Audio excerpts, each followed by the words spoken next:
L'OM du coup qui se ressabote après le départ de De Zerbi. Après les départs de Murillo, Rabiot, Rowe, tous ces départs, parce que ceux-là ils comptent aussi dans l'équation. Il y a encore ce départ de Mehdi Benassia qui gâche un peu le week-end alors qu'il était déjà gâché. Ils ont réussi à l'empirer. Bravo Marseille. Bravo à toi de nous défoncer nos vies et de nous mettre dans des moods choquants que je penserais jamais être aussi triste de ma vie, à part si quelqu'un serait décédé ou un truc comme ça. Mais ils arrivent à nous choquer à chaque fois dans des éliminations dingues. J'ai l'impression que vraiment c'est une télé-réalité l'OM. Je comprends pas comment il y a des rebondissements à chaque épisode, chaque match. Et c'est un épisode avec son avant-match, donc c'est un, 2 jours avant. Et son après-match, un, 2 jours après, c'est un épisode. Et ouf, comme ça, en chaque épisode, des dingueries qui se passent.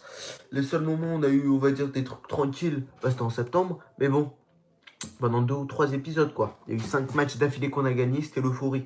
Alors qu'il y a même Lorient, ils ont réussi à faire 15 matchs d'affilée ou un truc comme ça sans perdre. Nous, on est censé être l'OM, on fait ça.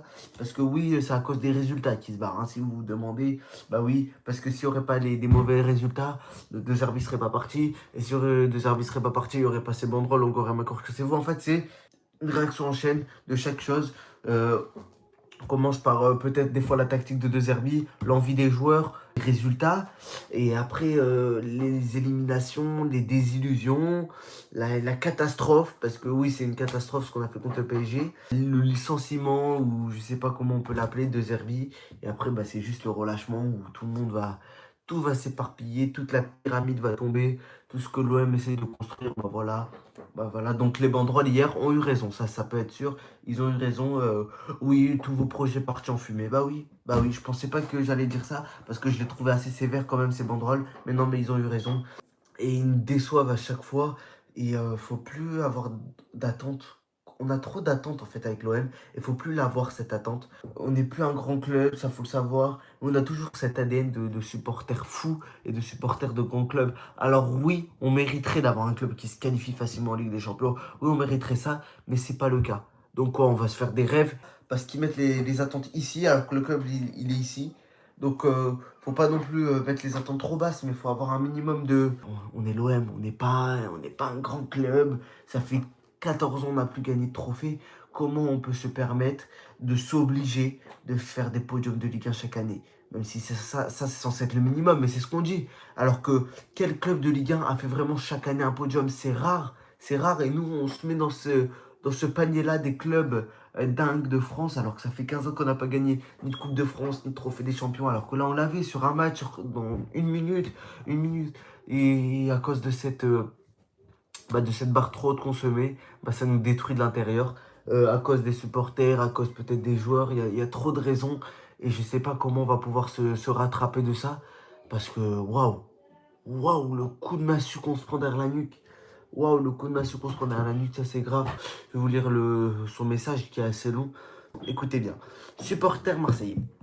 Depuis mon arrivée au club, j'ai toujours agi avec le cœur et une seule obsession. Redonner à l'Olympique de Marseille la place qu'il mérite. La place qu'on pense mériter peut-être parce que vraiment, avec ce qu'on fait depuis 5 années, on n'est rien du tout. Je connais ce club, je sais ce qu'il exige. Bah oui, il a joué là. Et la passion qui l'anime. Aujourd'hui, nous sommes encore dans la course. L'objectif de la qualification en Ligue des Champions est clairement à notre portée. J'espère qu'il va l'être, surtout j'espère que Lyon vont perdre contre Nice. Et nous sommes toujours en lice pour amener la Coupe de France à la maison. Malgré les récentes déconvenues et certains scénarios cruels, sportivement, le projet avance. Mais je ne peux ignorer le climat actuel, à cause surtout que les supporters ont mis voilà, cette tension. Je ressens une insatisfaction croissante, une rupture que je regrette profondément. À Marseille, ça c'est, écoutez bien ce qu'il dit, le résultat est le seul juge de paix. Alors ça c'est sûr qu'il a raison, parce que on sait très bien que si vous gagnez, vous êtes les rois du monde, on vous met sur un piédestal, vous vivez votre meilleure vie, on vous sauce à jamais. Mais voilà, c'est à double tranchant, parce que si vous faites ce que vous avez fait ces derniers temps, bah là c'est catastrophique. Donc juge de paix, vous connaissez ma franchise et ma transparence. Donc, compte tenu des crispations autour de la direction, j'ai effectivement posé et non proposé, donc il a vraiment imposé ma démission, car selon moi, le club passera toujours avant les hommes et l'organisation et le développement. C'est pourquoi, après une longue réflexion, j'ai pris mes responsabilités. J'ai décidé, ce dimanche 15 février, de mettre fin à ma collaboration avec l'OM. Je pars avec le sentiment d'avoir fait le maximum sur le plan professionnel. Bon, il dit des choses assez pertinentes et qui montrent qu'il connaît les valeurs de l'OM sans trop s'enflammer par rapport à De Zerbi qui lui s'enflammait peut-être un peu trop dans le vestiaire, etc. Lui, il savait ça, il avait ça au fond de lui, mais il arrivait, je pense, à le retenir pour pas qu'il explose dans certaines situations alors il aurait pu exploser. Je pars avec le sentiment d'avoir fait le maximum sur le plan professionnel, mais avec le regret de ne pas avoir réussi à apaiser l'environnement tendu autour du groupe, qui, selon moi, a largement les capacités d'atteindre les objectifs. Bah oui qu'on a les capacités d'atteindre les objectifs. On a vu notre effectif, on est censé... Là, quand tu vois le PSG qui ne faut pas, qu'ils arrivent à jouer le titre, clairement, on est censé être à leur place, on est censé aussi jouer le titre. On est censé être l'OM, le deuxième meilleur club de France de tous les temps, etc.